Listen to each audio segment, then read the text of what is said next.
Hello to anyone listening and welcome to The Patriotic Communist. This is Max Rice, and this is the podcast where I advocate for a socialist revolution in the United States of America, and where I analyze current events from a far-left perspective. We are in the historical context where we choose socialism or barbarism, and that has never been more true. In today's episode, I'm going to talk about the Socialist Equality Party and their candidate for the President of the United States.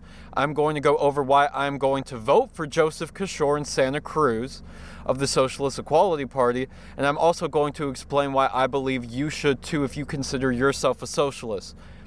And before that, if you do not believe this country is in dire need of a complete economic restructuring, allow me to spend the first few minutes of this episode explaining why I do believe this country and the entire planet needs a workers' revolution. We find ourselves in a transitional time in history, and at the small risk of sounding alarmist, I would argue we are witnessing the dark shadow of an impending doom fall over not only the United States, but this entire planet, and is facilitated through profit. The United States government is an imperial power with military bases surrounding the planet and the largest nuclear arsenal on the planet, and we are in the midst of absolute social, economic, and political disaster. Our capitalist system has gotten to the dire point where we are going full speed into fascism, which is clear as day when you look at the surveillance state we live in enabled by the Patriot Act, the secretive FISA courts, the slave labor system within our absolute massive prison system that is the largest in the entire world by a lot, the corporate hijack of nearly all authoritative news sources, and actually all authoritative news sources, and the corporations and government functionally behaving with eerily parallel interests. We could also see this with the violent military force we use in order to ensure the dominance of the US dollar and in order to ensure the protection of capitalist economic systems. In this country right now, if you wish to protest against any corporate interests and you find yourself any degree of success, you will be violently terrorized by our bloated police state. If you are a journalist and you wish to report on police violence, they will use violence to stop you. If you report on war crimes, they will throw you in prison, perhaps, in the future. We have had a massive trend of aggressively prosecuting whistleblowers. And in the case of Chelsea Manning, they tortured her for fulfilling her patriotic duties by whistleblowing on ignored war crimes. Our government is also pursuing the prosecution of Julian Assange and even has a criminal indictment on him simply for being a journalist publishing content from whistleblowers. And we are trying to get an extradition of him from Britain in what is effectively a kangaroo court. In simple terms, the freedom of press is being killed in front of our eyes, while at the same time the corporate media pulls the wool over our eyes and pretends nothing extreme is happening. These are all extremist developments that reveal our system is rotten to the absolute core. When the status quo becomes this grotesque, being a centrist becomes the more radical position, and the masses of people become far right-wing or far left-wing, because the way things are at the moment, which is by definition the center, it's a relative concept, the way things are at the moment are clearly so unsatisfactory and dysfunctional that everybody wants change. Fascism will become more severe under a Trump presidency or a Biden presidency. So basically, it will become more severe. They have much, much, much more in common than they don't. The gangsters in the intelligence agencies and military, as well as the Federal Reserve, along with the handful of the most powerful oligarchs in the country. For some examples, Larry Fink, the owner of BlackRock, and Eric Prince, the owner of Blackwater, and Jeff Bezos, the owner of Amazon and the Washington Post and Whole Foods. These are our fascist dictators. They are the shadow government that truly pulls the strings, and they don't come in large numbers, and they're all unelected. These people I listed are just some examples off of the top of my head, but there is a group of unelected people that run our government more or less and are not held accountable. And I'm probably going to have entire episodes about these institutions and the people that I mentioned in the future, including BlackRock, Blackwater, the Federal Reserve for sure, and all these things. For this current economy, with the war machine, the mass homelessness, the rampant lack of medical care, the lack of education, and with the pandemic crisis, I believe a workers' revolution is an extremely urgent prerogative. We can't rewind time, and if we were able to do that in the sense of capitalist reform, we would inevitably come right back here. We need to change the way our system works in a radically new way. Otherwise, we are just buying time. Capitalism has proven to be unstable and, without a doubt, unsustainable. There was my extremely brief summary of why it is not radical to be a radical revolutionary in 2020 America. In fact, it seems like a sensible position to have. It's radical only in the sense that you are pursuing radical change. But it's not radical to want radical change when the current means of life are so bleak. Now I'm going to very briefly describe the history and the current platform of the Socialist Equality Party and explain why I believe this is the party socialists and communists would be best off uniting under. Now, before anything else, if Joseph Kishore was elected to office, he would pursue all of the domestic populist policies that Bernie Sanders put forward. He would just take some of them further. This includes policies such as free education, nationalized healthcare, a workers' program, confronting climate change as a serious threat, and so on. When it comes to foreign policy, he would be much different than anyone in national politics. Kishore would reduce our military, we would stop our unwanted interventions, and imperialism would be confronted head-on. A Kishore presidency would do everything it could to abolish the private ownership and interest in war, violence, medicine, and education. Most likely, we would see the abolition of Wall Street and certain national defense contractors and government agencies, if I were to guess. I didn't read that specifically anywhere. Under a Kishore presidency, we would see our country become united to the working class struggle with the workers of the world. I believe a Joseph Kishore presidency would support the overthrow of oppressive dictators and capitalist foreign systems and domestic systems in favor of a government truly organized and run by the working class, and in favor of corporations and workplaces truly owned and run by the workers in the communities. There are some other major differences, though, between the SEP and the Bernie Sanders movement. And it really comes down to the SEP wanting to take the wealth redistribution further into a revolutionary sense, where it becomes an all-out power redistribution. By the way, when I say SEP, that's Socialist Equality Party.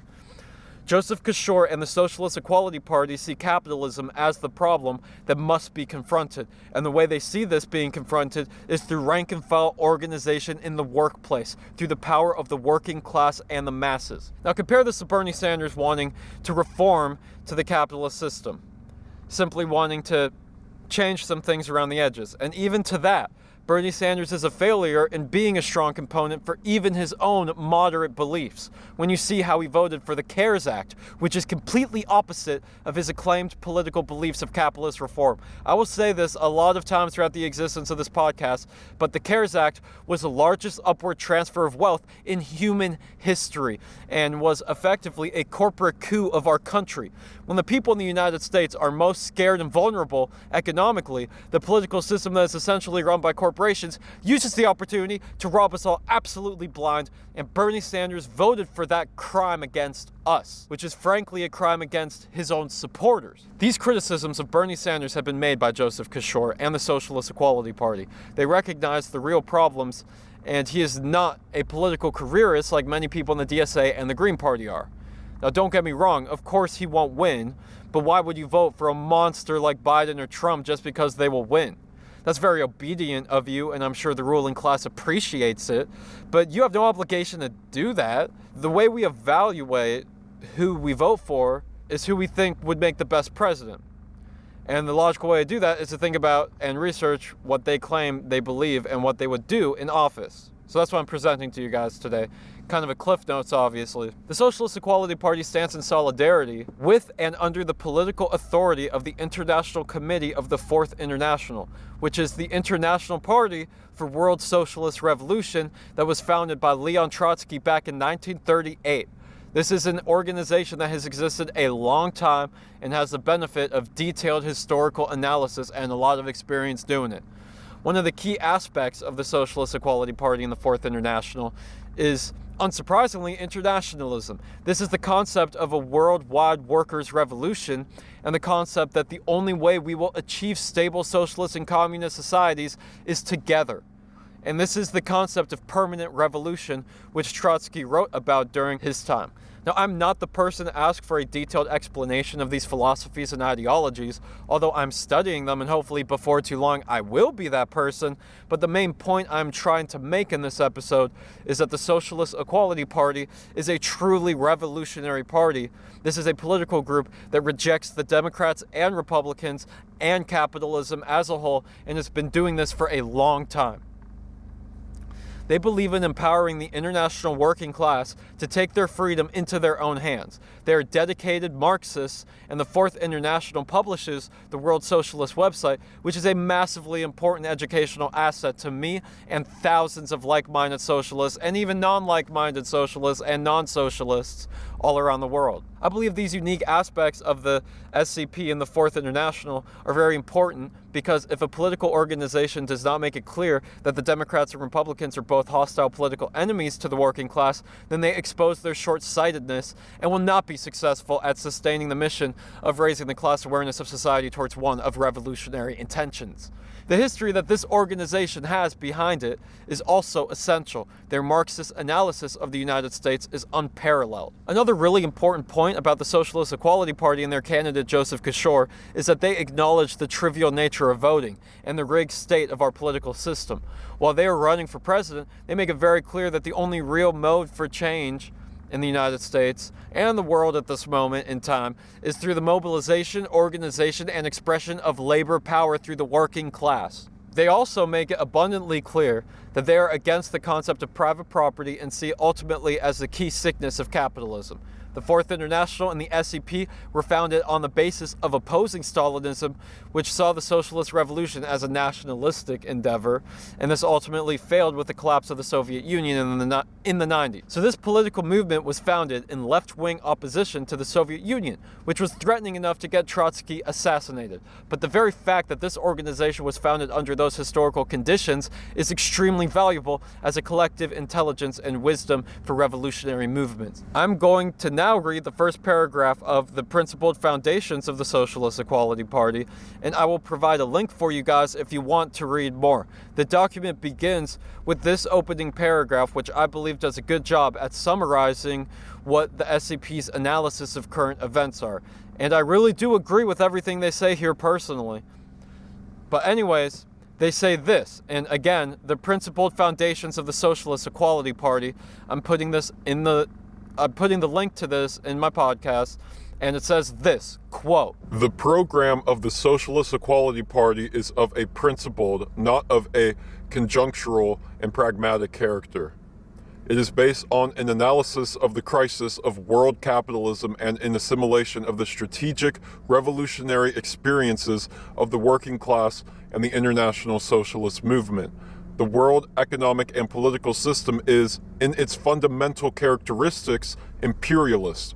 Despite the advances in technology, the growth of the productive forces and the expansion of capitalist production relations throughout the globe, the world capitalist system is beset by the same insoluble contradictions that produced the 20th century horrors of 2 world wars, fascism, a virtually endless series of regional military conflicts, and innumerable brutal political dictatorships." I wish I had more time to get into it, but the main point of this episode is to implore you guys to vote. I think a vote for Trump or Biden is a vote out of fear and submission a lot of the time, especially if you agree with anything I'm saying. But the system loves it when we don't vote. Now, don't get me wrong, voting barely fucking matters, but they love it when we don't, because the message that sends to them is that we have checked out, that we don't care what they do with our taxes and the products of our labor. If you are a socialist or even a social democrat or Bernie Sanders fan, I'm guessing that you're pretty pissed off and feel like there is no way to make your voice heard. Well, voting for Joseph Kishore really does make your voice heard, and it sends the message that you are informing yourself about the structural oppression that you live in and that you are not going to be tricked easily. It sends a message that you are not going down without a fight. I'm going to leave links to the reading material about the Socialist Equality Party. I will leave a link of their 2020 election video and their official website, which I think is connected to the World Socialist website. And I'll also leave a link to the page that I got that introduction quote from, which is the principled foundations, I think, of the Socialist Equality Party. It's called something like that. Joseph Kishore will probably not be on the ballot in many states, but he will have write-in status in all of the states, I'm pretty sure. So write-in, Joseph Kishore, Socialist Equality Party, his vice president candidate is Santa Cruz, and the left really needs leaders right now, and I really do think that Joseph Kishore and Santa Cruz are stepping up to the plate, and they really do seem like they have what it takes to be real leaders. Anyways, that is all the advice I got for this shitstorm of an election. I'm guessing Biden's probably going to win this thing, looking at just like the polls, and if you account for the differences between the polls last time and this time. I know polls aren't the most trustworthy thing, but Trump really has kind of has lost his political instincts, it seems. But honestly, I really wouldn't be very surprised if Trump surprised us a second time. I really wouldn't be that surprised this time. Joe Biden is offering nobody anything. In fact, in some areas, Joe Biden is indeed worse than Trump. And in a lot of areas, Trump is worse than Biden. But at the end of the day, they're practically the same fucking person. They really are. And, Joseph Kishore is a leader I can really, truly get behind. I'm going to take to social media and fight for Joseph Kishore and try to get some votes for him. This pandemic season has made it very hard for the smaller politicians to get anything done, to get any real campaigning done. Again, stay safe, stay vigilant, guys. I'll see you in 2 weeks. Stay militant. Forgot about that. Stay vigilant. Stay safe and stay fucking militant and keep educating yourselves. See you guys in 2 weeks. Thanks so much for listening to this episode of The Patriotic Communist. All of the music you heard in this podcast was produced and performed by me, Max Rice. And if you would like to check it out, just search Max Rice on any streaming platform. That's MAXRICE. Yes, like the food rice. This is Max Rice signing off. We're all distracted by media. The misdirection of attention benefits big powers. I mentioned y'all try to lessen the questions and attentions. Money equals power. We gotta kill this connection. These force-fed concepts make no sense. How y'all hating immigrants and we controlled by the 1%. Zombified by screens. Dehumanization comes easily. All I hear are American supremacists, but this line of thought is a normality, full of fallacies. While we stay combative overseas, laws and more laws. As far as I can see, and no one cares because of the mass distractions. We're expected to not question how the government uses our taxes, unless it's helping people. Then they ramble like that's all to see. Though we need to free the people, we need a fucking hero. We need some MLK, FDR style of change. We're full of pain and ignorant, but won't live in fear. Though we need some yellow vest, bulletproof vests and bold claims. We need that fire in our hearts that can't be tamed. We need to reject and correct our collective violent actions, but it won't happen. Fuck. We're all distracted.